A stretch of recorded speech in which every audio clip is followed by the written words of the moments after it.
Hello everybody and welcome back to Herbies Garage. Today I'm working on my 2007 Yamaha FJR 1300. As you can see, there's a big hole here.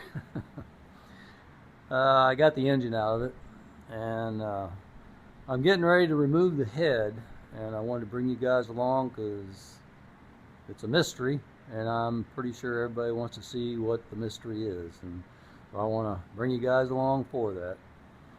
And I got me a new engine ordered. It's a 2012. I got it off of eBay for around $500, which I thought was a steal. I just hope that it's a good engine.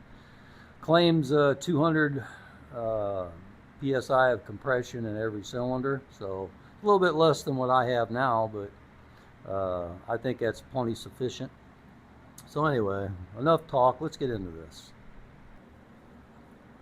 Okay, where I left off at last time, I was showing you the intake cam and the bucket being missing on this one and the keepers out of it and everything. Well, I went ahead and removed the exhaust cam to get ready to do this video. And as you can see, there's no bucket on the exhaust valve on number 2 as well. Boy, this number 2 cylinder really took a beating. So I need to get out these metallic pieces. They're all stuck down in there from that bucket, I guess, around the bolt, so I could get to it with my socket. Whoop. Pretty strong magnet. Boy, look at all that stuff.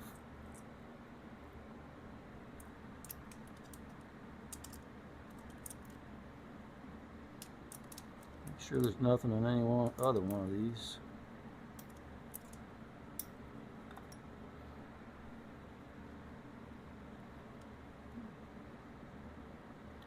Yeah, looks like the shim's still in this one.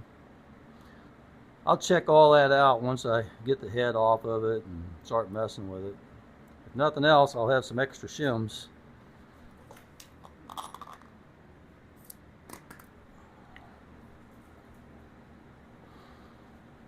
Alright, I did a little bit of reading on this. I think that whenever you torque this head down, you get the big bolts first and then you finish off with the little bolts. So since I'm going to reverse this process, I'm going to take the little bolts out first.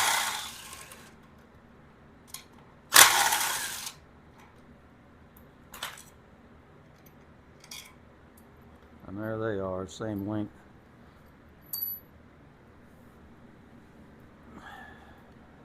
Alright, and I'll go ahead and start cracking these loose.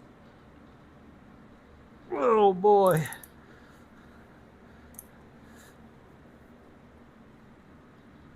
Let me see if my impact will move it.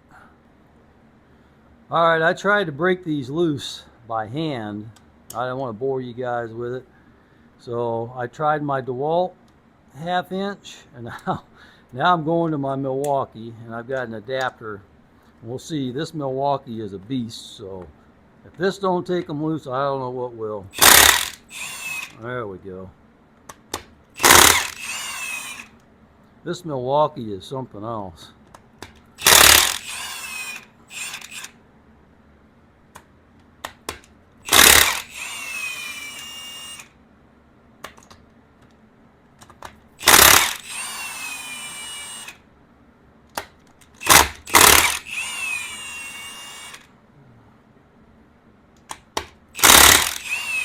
I know it doesn't really matter how I take these out, because this head's not going back on, this motor's not going back into bike.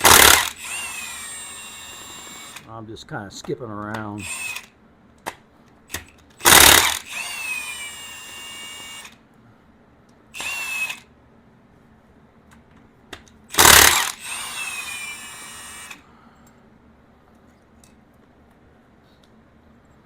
Just in case you're wondering, I'll see if there's any different length on these bolts. Those are the same.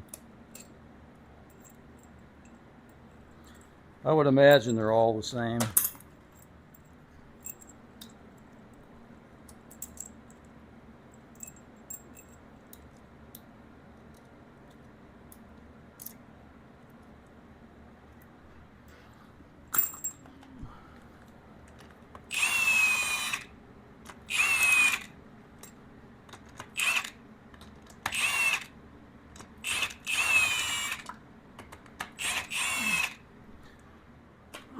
Got a pool of oil inside there, and it spinning them bolts out, splashed oil on my glasses.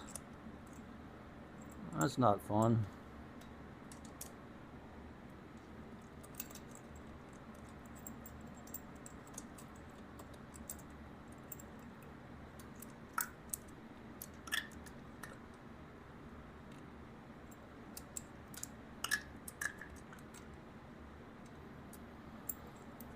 Yeah, they're all the same size, all the same length. Make sure I got all of them out. It looks like it. I'm just going to let this chain drop. It's not going to matter.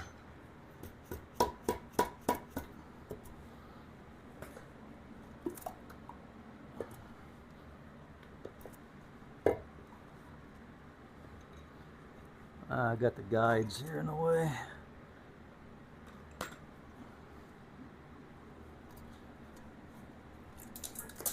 Oh boy. Look at that. Look at that mess. Golly. Looks like it broke that one off and put it right back in the same hole. And this one's bent on the exhaust. Wow. And looks like there's a hole in the piston. I'll get you in there where you can see it. And as you can see, it's got a hole in the piston. I would imagine that it's got a bent rod too, be my guess. So this thing's toast. But as you can see, that's why I had such a difficult time removing that spark plug. Man, that really messed that hole up. Messed this whole head up on this side, on this number 2. Wow. I'm still not sure what caused all this. Okay, that's the final result on this engine. As you can see, there's a hole in the piston, and the cylinder is scored. I can see it better now, and it's got some pretty deep scratches in it. So, and I would imagine that the rod is bent through all that catastrophic event. So, I mean, it's pretty much toast. This is going to be a parts engine. So, I mean, if you guys need any parts, just let me know. I mean, after I get my other one in, it gets to running good and everything turns out fine, I'll probably just start disassembling this and parting it out. And it'd be cheap too. I just want to kind of help recover my cost on this engine I have to put in. It's really a shame. I really think that the Yamaha FJR is a great bike. I really do. I don't think that this is a common issue. It is what it is. I'm going to miss it for a little while, but my engine will probably be in a week or so, hopefully less. And I don't know, I'll just have to work on it when I get opportunity. Alright, that ought to wrap it up for today. I found out what I wanted to find out, and I know that this engine's no good, so it's time to move on. I'll wait for the new engine to come in, and I doubt I film putting the engine in because it's really time consuming, and trying to film is even more time consuming. And to be truthful, there's not that many people that's going to be doing this. It's not really worth the effort because this doesn't normally happen with the FJR. This is just an oddball. Of course, I got it, but it is what it is. Anyway, I appreciate you guys watching, and I'll see you on the next one.